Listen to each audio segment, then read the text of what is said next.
In this inspiring story, Jack Callahan, a man seeking solitude in the mountains to escape past pain, finds his life forever changed when a wounded bear and her cub show up at his cabin. What begins as a simple act of compassion turns into a transformative journey as Jack cares for the injured Kodi and her playful cub, Koa. This inspiring story highlights how the unexpected can bring healing, reconnecting us with our own sense of purpose and the world around us. Through moments of fear, tenderness, and growth, Jack learns that sometimes caring for others is the path to caring for oneself. This is not just a tale of survival in the wild, it's a deeply inspiring story about finding strength in vulnerability and the power of connection, no matter how unexpected it may seem. As Jack watches Kodi and Koa return to their home, he realizes that the greatest lesson of all was learning to embrace life again. If you're looking for an inspiring story that will touch your heart and remind you of the beauty of second chances, be sure to watch the full video. This inspiring story is one you won't forget. Don't miss out on the powerful lessons shared in this unforgettable tale. The wind howled through the towering pines, carrying with it the icy bite of an impending storm. Snow swirled around the cabin, a sturdy wooden structure nestled deep within the Bitterroot Mountains of Montana. The cabin, its logs weathered by years of harsh winters, stood as the last mark of civilization in an ocean of wilderness. Inside, a single oil lamp flickered against the dim interior, casting long shadows across the rough-hewn walls. Jack Callahan sat in a creaking wooden chair by the stone fireplace, his boots propped against the hearth, the flames licking at the chill in the air. A mug of black coffee, strong enough to strip paint, rested in his calloused hands. He stared into the fire, the flickering embers reflecting in his steel-gray eyes that had seen too much, lost too much. It had been 7 years since Jack had turned his back on the world. 7 years since he'd walked away from everything he once knew, carrying nothing but a duffel bag, a rifle, and the unbearable weight of grief. He had been a firefighter, a damn good one, too. For nearly 20 years he had run into burning buildings while everyone else ran out. He had pulled people from the brink of death, fought against raging infernos, and lived with the scars, both seen and unseen. But there was one fire he couldn't fight, the one that took Maggie and Emily. His wife and daughter had been trapped in a house fire while he was on duty across town. By the time he got there, it was too late. The heat had already stolen the air from their lungs, leaving behind nothing but ash and a man who had once been whole. Jack exhaled slowly, his breath visible in the cold air. He pushed the memories away like he had done 1,000 times before. Grief was a strange thing. It didn't fade, it just settled into the cracks of a man's soul, waiting for quiet moments to rise again. Outside, the wind carried a mournful sound through the trees, but Jack had long since stopped listening. He had chosen this life of isolation, retreating into the mountains where the world couldn't touch him. His days were simple, chopping wood, hunting for food, repairing his cabin. He spoke to no one, needed nothing. Or so he told himself. Jack glanced at the mantel where a single photograph rested against the wood. Maggie's smile, frozen in time, shone as bright as the summer sun. Emily, no older than 6, sat beside her, clutching a bouquet of wildflowers, her laughter forever silent. Jack clenched his jaw and looked away. Outside, the snow thickened, coating the landscape in an unforgiving white. Winter in these mountains was a battle, but Jack welcomed it. The cold matched the emptiness in his chest. And yet, as he took another sip of coffee, staring into the storm brewing beyond his cabin walls, he had no idea that fate was already on its way to his doorstep. On 4 heavy paws, with eyes dark as the midnight sky.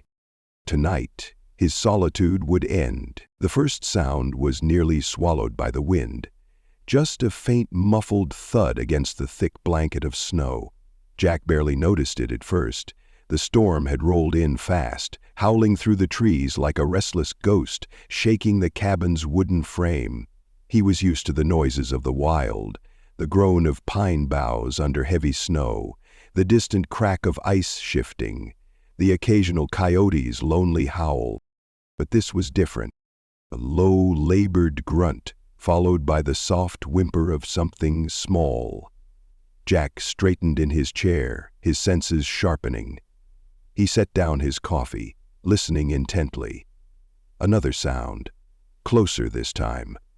A shuffle, a heavy body dragging through the snow.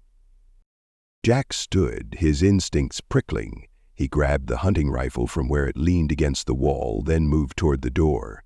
His breath formed small clouds in the freezing air as he unlatched the lock and pulled it open.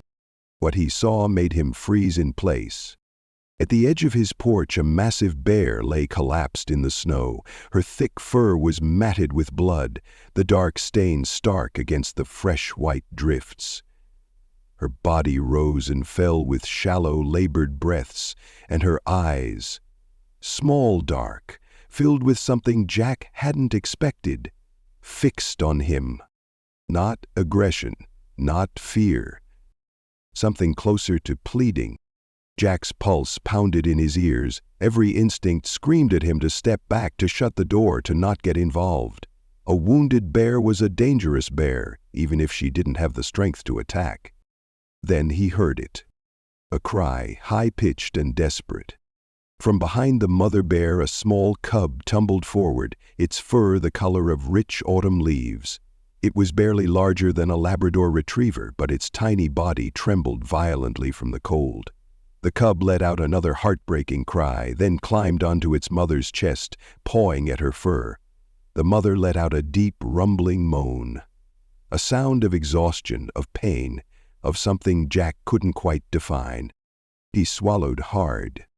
A wounded mother, a helpless child. He knew this feeling, he had lived it. Jack clenched his jaw, forcing the thought away. This isn't the same, this isn't them. He should walk away, let nature take its course. But his feet stayed planted, his breath hitched in his throat as the cub lifted its head and looked straight at him. Wide amber eyes, terrified, hoping. A memory slammed into Jack with the force of a freight train. A burning house, flames clawing at the sky, a little girl's voice crying out for him, "Daddy!" before the world collapsed into smoke and silence. His grip on the rifle tightened until his knuckles went white. Then, slowly, he lowered it. With careful steps, he moved onto the porch, his boots crunching against the ice. The cub shrank back, pressing against its mother's side, but didn't run. Jack's breath came in short, visible bursts as he knelt in the snow, mere feet away from the bear. Up close, the damage was worse than he thought. A deep gash ran along the mother bear's flank, jagged and raw. Blood had frozen around the wound, staining her fur. Her body trembled with exhaustion, her strength all but drained. She wasn't going to make it through the night. Neither was her cub. Jack exhaled, shaking his head. "Damn it," he muttered under his breath. His mind raced. He had no business helping a bear. He had come to these mountains to escape, not to play nursemaid to a dying animal. But could he really stand here and do nothing? He glanced at the cub again, who was still watching him, its tiny chest heaving. No. Jack let out a slow breath, making a decision he knew he'd regret. Without sudden movements, he turned and strode back into the cabin. He grabbed a thick wool blanket, his first aid kit, and a bucket of warm water from the stove. Then he stepped back outside, dropping to a crouch beside the bear. "This is a bad idea," he murmured to himself. The mother bear lifted her head weakly, her breath labored. Jack hesitated. He had no idea if she would let him help or rip his throat out. But she didn't move. Slowly, Jack draped the wool blanket over her massive body, shielding her from the worst of the cold. The bear flinched but didn't fight. The cub let out a small, uncertain chirp and edged closer. Jack didn't dare reach for it, but he kept his voice steady, calm. "You're all right," he murmured, unsure if he was talking to them or himself. He soaked a cloth in the warm water and pressed it against the wound, wiping away the dried blood. The bear let out a low rumble, but it wasn't a growl. It was something else. Resignation. Acceptance. The cub pressed itself against its mother's side, watching Jack with cautious curiosity. Jack worked quickly, disinfecting the wound, wrapping the gash with clean bandages. His hands shook slightly as he tightened the dressing. He hadn't done this in years, hadn't allowed himself to care. When he finished, he leaned back on his heels. The bear was still breathing, still alive. Jack exhaled, his breath misting in the freezing air. What the hell was he supposed to do now? Dragging her inside was impossible. She was too heavy, and she wouldn't survive the struggle. But leaving her out in the storm meant certain death. He glanced at the cub, who hadn't stopped staring at him. Jack scrubbed a hand down his face. "You're not giving me much of a choice, are you?" The cub tilted its head as if considering him. With a grunt, Jack stood and grabbed a tarp and thick rope from his supplies. It took nearly an hour to get the bear onto the porch, his muscles screaming with effort. Sweat dripped down his back despite the cold. The cub paced anxiously, emitting small whimpers, but never strayed far. Finally, with one last heave, the mother bear was safe beneath the overhang of the porch, shielded from the worst of the storm. Jack collapsed against the railing, panting.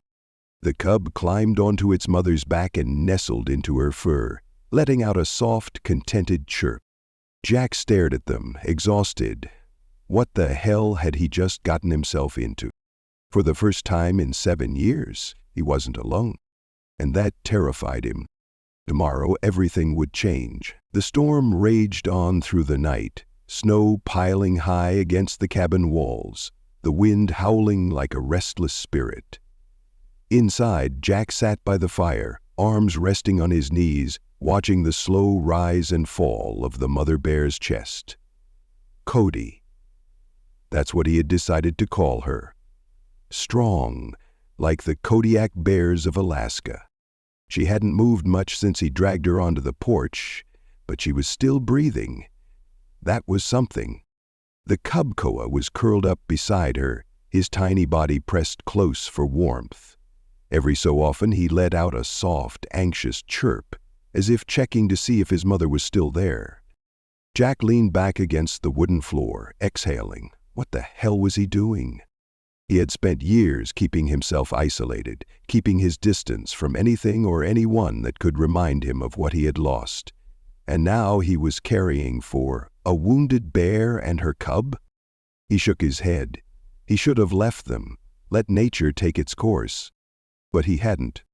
And now, for better or worse, he was committed. The first steps of trust. The next morning, the storm had passed, leaving behind a world blanketed in white. Jack stepped onto the porch, his boots crunching against the ice-crusted snow. Kodi stirred, her ears twitching, but she didn't lift her head. She was weak, too weak. Jack crouched beside her, studying the bandage he had wrapped around her flank the night before. The wound had stopped bleeding, but it was still raw, the edges jagged where something, maybe a rock or another animal, had torn into her flesh. He needed to change the bandages before infection set in. Jack let out a slow breath. This could go very wrong. Carefully, he reached for the first aid kit, pulling out fresh gauze and a bottle of hydrogen peroxide. Kodi let out a deep guttural moan as he peeled back the old dressing. "Easy," Jack murmured, his voice instinctively soft. "I know it hurts." The cub let out a distressed whimper, pawing at his mother's thick fur. Jack hesitated, meeting Koa's wide amber eyes. He wasn't just fighting to save Kodi. He was fighting for the cub, too. Jack poured the antiseptic over the wound. Kodi flinched, her muscles rippling under his touch, but she didn't lash out. That was trust, wasn't it? Maybe not yet, but it was a start. After rewrapping the wound, Jack sat back on his heels. "There. That's the best I can do." Kodi let out a long breath, her dark eyes barely open. Koa watched Jack intently, his little ears twitching with curiosity. Jack sighed. They needed food. Feeding a predator. Jack had spent years hunting in these mountains. He knew the land, knew how to survive on it, but feeding a bear, that was a different kind of challenge. The mother bear was too weak to eat on her own, and the cub, Jack wasn't even sure if Koa knew how to eat solid food yet. Jack dug through his supplies. He had some dried fish, a few apples, and a jar of honey he had been saving for a long-forgotten occasion. He had planned on rationing his food through the winter, but he sighed. "Guess I'm sharing."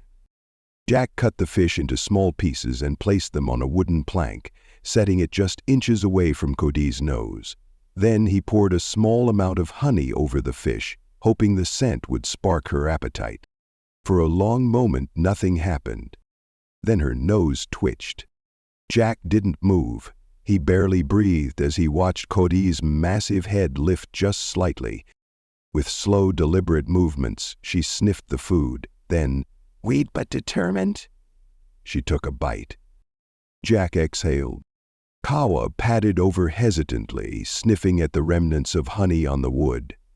The cub let out a curious chirp, then clumsily licked at the honey, his tiny pink tongue flicking across the surface. Jack found himself smiling for the first time in years. They were going to make it. The days that followed. Over the next several days, Jack and the bears fell into a rhythm. Every morning he checked Kodi's wound, replacing the bandages. Every afternoon he fed them, offering fish, leftover stew broth, and whatever small game he could catch. Koa became bolder, venturing closer to Jack each day. At first he kept his distance, watching Jack with a mixture of curiosity and caution. But one morning as Jack was cutting firewood, Koa took a few tentative steps toward him. Jack stilled, watching as the cub sniffed his boot, then let out a high-pitched chirp. "Well, aren't you brave?" Jack murmured. Koa tilted his head, considering him for a moment, then clumsily pounced on a stray piece of firewood like a playful pup, chuckled, a real genuine laugh, and shook his head. A crack in the armor. One night, as Jack sat by the fire, the cabin felt different. For years it had been a fortress of solitude, a place to hide from the world. But now, outside, Kodi slept soundly, her breathing steady, no longer labored. Koa was curled up against her side, his tiny paws twitching in some dream-filled sleep. Jack watched them, feeling something stirred deep in his chest. For the first time in 7 years, he didn't feel alone. It was terrifying, and yet he couldn't look away. The night of the howls. It was near midnight when Jack heard the first howl. Low, hunting, too close. Jack's eyes snapped open. Another howl, then another. His blood went cold. Wolves. And they weren't just passing through. They were hunting. Jack grabbed his rifle, his heart pounding. Outside, Kodi lifted her head, her ears twitching. Koa let out a sleepy chirp, then stilled, sensing the tension in the air. Then Jack saw them. 2 pairs of glowing yellow eyes at the edge of the tree line. They were watching, waiting. Jack's grip tightened on the rifle. The fragile piece they had built was about to be shattered. The first howl had barely faded before another joined it, closer this time, more urgent. The sound cut through the night air like a blade, setting Jack's nerves on edge. He stepped onto the porch, his rifle gripped tightly in his hands. The cold bit into his skin, but he hardly noticed. His breath misted in the air as his eyes swept across the snow-covered clearing, scanning for movement. Then he saw them. At the edge of the tree line, 4 sets of glowing yellow eyes reflected in the moonlight. Their lean, muscular bodies moved with predatory precision, dark shapes against the snow. Wolves. And they weren't just passing through. They were hunting. Jack's pulse quickened. His first instinct was to fire a warning shot, but he knew better than to waste ammunition on fear tactics. Wolves were calculating creatures, and these ones had clearly sensed weakness. They had picked up Kodi's scent, smelled her blood, and now they saw an opportunity. A large wolf, the alpha, stepped forward. His coat was thick and mottled with gray, his muscles rippling beneath his fur. He lowered his head, ears flattened, tail stiff. A challenge, a declaration. Jack took a slow step forward, placing himself between the wolves and the bears. "Kodi," he muttered under his breath, "you need to get up." The mother bear stirred beside the porch, her ears twitching as she caught the scent of danger. Slowly, she lifted her head, her dark eyes locking onto the wolves. Her body was still weak, but she let out a low, rumbling growl, deep and guttural. Koa, sensing the tension, let out a frightened chirp and pressed himself against his mother's side. Jack tightened his grip on his rifle. He had two choices. One, fire a shot now, hope it scared the wolves enough to make them back off. Two, wait, stand his ground and hope they weren't willing to risk a fight with a full-grown bear, injured or not. The wolves inched forward, their movements deliberate, controlled. The alpha let out a sharp bark, and the others began to spread out, their formation widening. Jack's stomach twisted. They were circling. They knew Kodi was wounded. They weren't afraid of her. And that meant Jack had one chance to shift the odds. He lifted the rifle and fired a warning shot into the air. The crack of the bullet split the night, sending a flock of birds exploding from the trees in a flurry of wings. The wolves flinched, but didn't run. Jack cursed under his breath. "All right," he muttered. "Let's see how brave you really are." He lowered the rifle slightly, not aiming to kill, but ready to shoot if he had to. The alpha snarled, baring his teeth, saliva glistening in the moonlight. The two wolves on either side of him crouched low, muscles coiled, ready to pounce. Jack's heartbeat slammed against his ribs. Then, a blur of movement. Kodi rose to her feet, swaying slightly but standing tall. Her lips curled back, revealing massive canines, and she let out a sound so deep, so thunderous, that Jack felt it vibrate in his bones. It wasn't a growl, it was a warning. The alpha hesitated. The wolves had been counting on an easy kill, on an injured bear that wouldn't fight back. They had miscalculated. Jack took a slow step forward, angling his body toward the wolves. "You've got two choices," he said under his breath. "Run now, or die here." The alpha wolf locked eyes with Jack, a silent battle of wills playing out between them, predator to predator. For a moment Jack wasn't sure which way this would go. Then, with a sharp flick of its ears, the alpha made his decision. With a final snarl, he turned and melted into the darkness of the trees. The others followed, their eyes flickering one last time before disappearing into the shadows. Jack exhaled, his breath shaky. It was over. For now. The aftermath. Jack lowered the rifle but didn't relax. His hands were still shaking as he turned back to Kodi. The mother bear stood motionless, watching the tree line as if expecting the wolves to return. Her massive chest rose and fell with exertion, her injured leg trembling beneath her. Then finally she let out a long breath and collapsed back onto the porch, exhaustion overcoming her. Jack stepped closer, crouching beside her. "That was a hell of a show," he murmured. Kodi's dark eyes flicked toward him, her expression unreadable. Koa, still trembling, pressed against his mother's side, his tiny body dwarfed by her massive frame. He let out a soft, uncertain chirp. Jack reached out slowly, careful not to startle him. To his surprise, the cub didn't pull away this time. Instead, Koa nuzzled against Jack's hand, his tiny nose cold against Jack's rough fingers. A truce, a moment of trust. Jack swallowed the lump in his throat. What the hell was happening? A silent understanding. Jack stood, stretching his sore muscles. The adrenaline was wearing off, leaving him feeling heavy, exhausted. He turned back to the cabin, where the fireplace was still glowing inside, casting flickering light against the wooden walls. The wolves would be back. Maybe not tonight, but soon.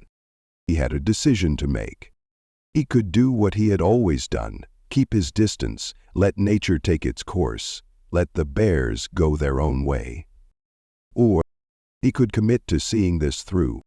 Jack exhaled, staring at the mother bear and her cub, the only living creatures that had been close to him in years. He already knew the answer. Jack turned back toward the cabin, stepping inside. The warmth from the fire wrapped around him, but the cabin didn't feel quite so empty anymore. As he shut the door behind him, the wind howled once more through the trees, but this time, it didn't sound so lonely. The days that followed the wolf attack passed in a fragile rhythm of survival. Jack had expected the wolves to return, but they never did.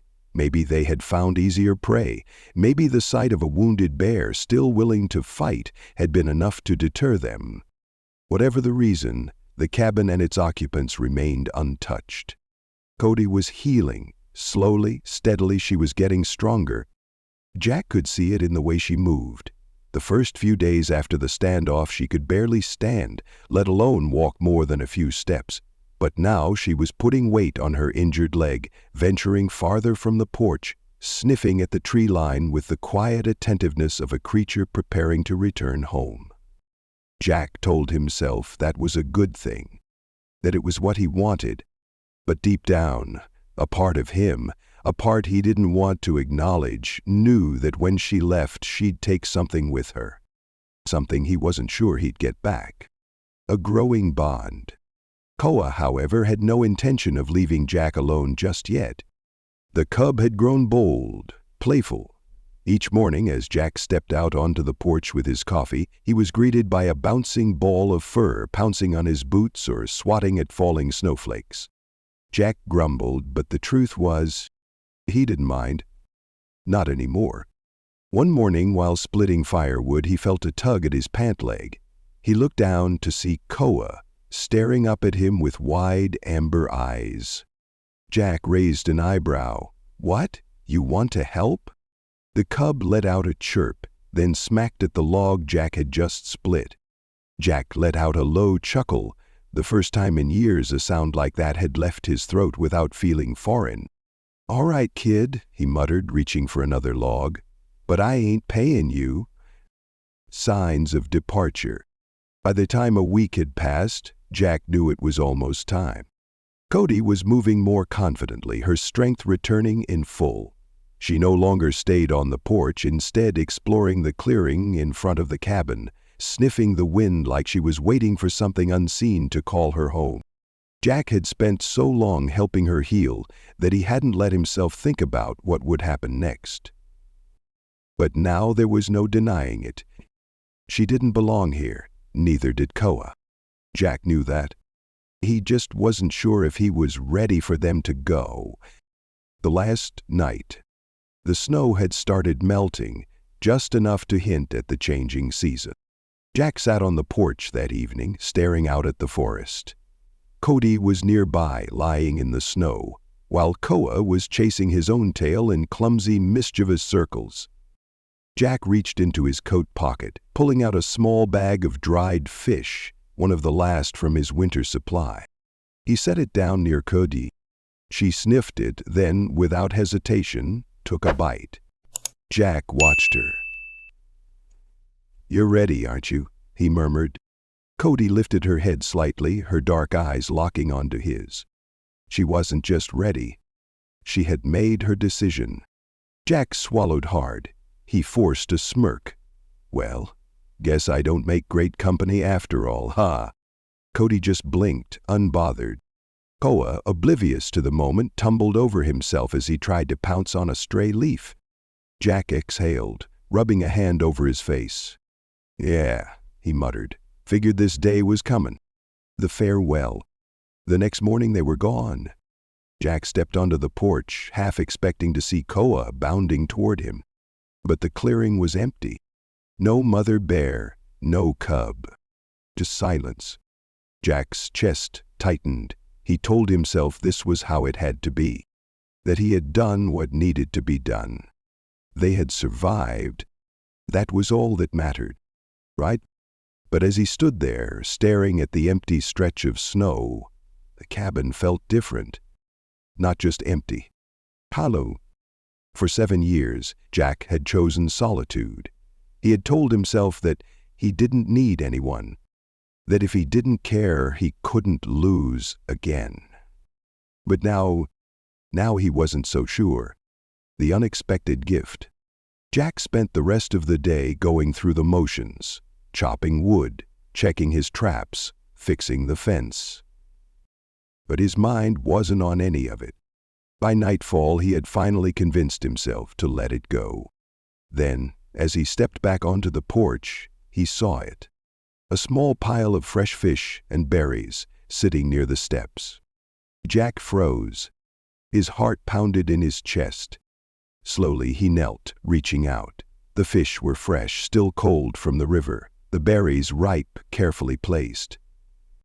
Kodi's scent lingered in the air. A gift. Jack stared at it for a long moment, something unreadable tightening in his throat. For 7 years, no one had left anything for him. For 7 years, he had never expected anything in return.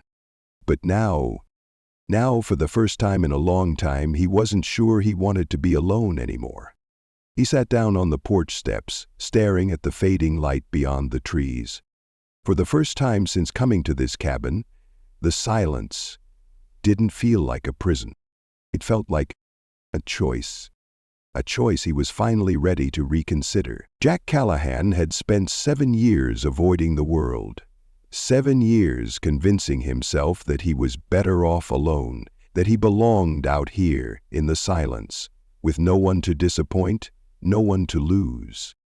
But now, as he stood on his porch, staring at the small offering Kodi had left behind, something deep inside him shifted. It wasn't just food. It was acknowledgement, a connection, a thank you. Jack exhaled slowly, picking up the fish and berries. For the first time in years, he didn't feel invisible. A new beginning. The following days felt different. The forest wasn't just background noise anymore, it was alive. He found himself watching the trees, scanning the edges of the clearing, half expecting to see Koa's playful little form bounding toward him. But the bears were gone. Jack told himself that was how it should be. Yet, the silence that had once felt like a comforting shield now pressed against him like a weight. One morning, as he sat at his usual spot on the porch, he found himself reaching for something he hadn't touched in years. An old, leather-bound journal. Maggie had given it to him on his 40th birthday, back when life still felt full. "So you can write down the stories you never tell," she had said, smiling as she tucked it into his bag before his next shift at the fire station. Jack had never been much for writing, but now for some reason he opened it. And without thinking, he began to write. The first step back. It started small. A trip into town, something he hadn't done in months. He needed supplies, at least that's what he told himself, but deep down, he knew that wasn't the real reason. He wanted to see people. Just to see. The general store was exactly the same as the last time he'd been here. Dimly lit, the air thick with the scent of old wood and fresh coffee.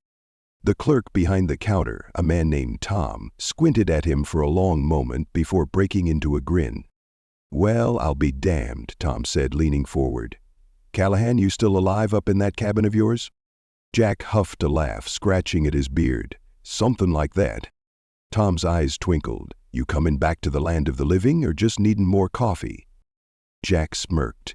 "Maybe both." The words surprised even him. The ranger's offer. While in town, Jack stopped by the ranger station. He hadn't planned to, his boots had just carried him there as if on their own. Inside, the place was busy, filled with maps, radios, and a handful of rangers prepping for the day's patrol. Jack was about to turn around when a voice called out, "Callahan?" Jack turned.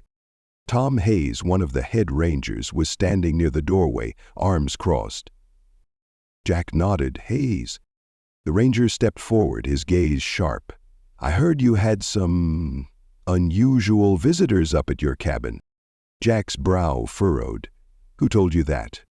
Tom smirked. "You live alone in those mountains, Jack, but don't think for a second the land don't talk." Jack sighed. "Yeah, had a wounded bear show up. Her cub, too." Tom's expression shifted, becoming more serious. "You helped them, didn't you?" Jack hesitated. Then finally he said, "Yeah, I did." Tom nodded like he had expected that answer. "We could use a guy like you know." Jack frowned. "For what?" "Wildlife tracking, trail maintenance, hell, even emergency rescues when they come up. You know those mountains better than most of my men combined." Jack opened his mouth to say no automatically, but he didn't. Instead, he found himself considering it. After all, he'd spent the last few weeks caring for something other than himself. Maybe it was time to do it on purpose. The choice. Jack spent the next few days thinking. Every instinct told him to just go back to his normal routine. To forget town, forget people, forget the bears. But something inside him had already changed. One morning, as he stood outside the cabin, he looked down at his own footprints in the snow. And then, next to them, he saw a different set of tracks. Small, delicate bear cub prints, half melted now, but still there.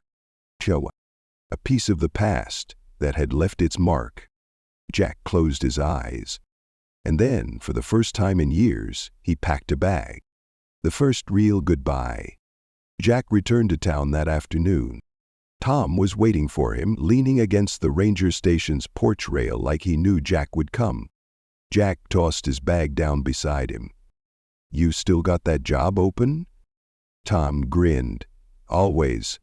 Jack nodded. "All right then. Let's get to work." The cabin, the forest, and what remained. Jack never abandoned the cabin. It was still home. Still the place where he had built a second version of himself after his life had burned to the ground. But now he came and went. Some days he patrolled the forests, checking trails, marking signs of wildlife movement. Other days he helped track missing hikers, teaching younger rangers how to read the land like a second language. And sometimes, only sometimes, he'd find himself returning to the spot where he had last seen Kodi and Koa. One crisp autumn morning, as he sat near the tree line drinking coffee and watching the sunrise, he caught movement out of the corner of his eye. At first he thought he was imagining it. But then a familiar, towering figure stepped out from between the trees. Kodi?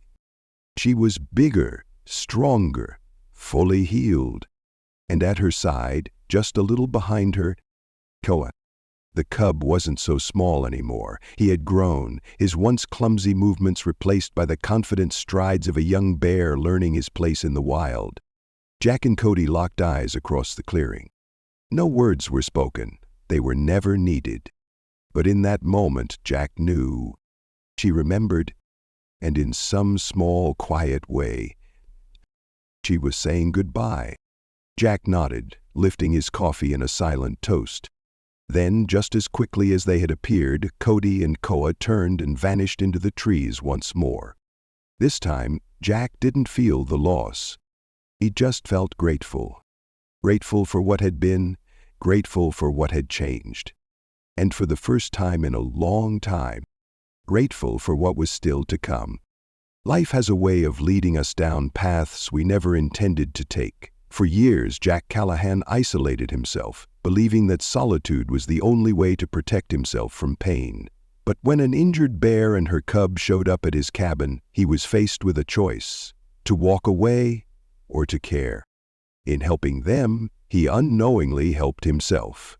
Through the quiet moments of tending to Kodi's wounds, through the laughter that came from Koa's playful antics, Jack rediscovered something he thought he had lost: a sense of purpose, connection, and belonging. It's easy, especially as we grow older, to believe that our best days are behind us, that the world has moved on without us. But Jack's story reminds us that life isn't over until we decide it is. Sometimes the smallest acts of kindness, the willingness to care, to reach out, to be part of something beyond ourselves, can reignite a sense of meaning. Jack didn't set out to change. He didn't go looking for redemption, but it found him anyway, hidden in the form of a wounded bear and her cub. The lesson? It's never too late to start again. Whether it's reconnecting with an old friend, picking up a long-forgotten passion, or simply stepping outside and noticing the beauty of the world around us, there is always something waiting to remind us that we still matter. And just like Jack, all we have to do is say yes to the moment. Jack Callahan's journey was never about saving a bear, it was about saving himself. In opening his heart to Kodi and Koa, he unknowingly opened a door he had kept shut for years, allowing life, purpose, and connection to seep back in. His story reminds us that even in our loneliest moments, second chances are always possible. The wild has a way of teaching us lessons we never expected to learn, about resilience, about trust, and about the quiet power of companionship. If this story touched your heart, leave a like and subscribe to the channel for more inspiring stories of friendship, loyalty, and healing.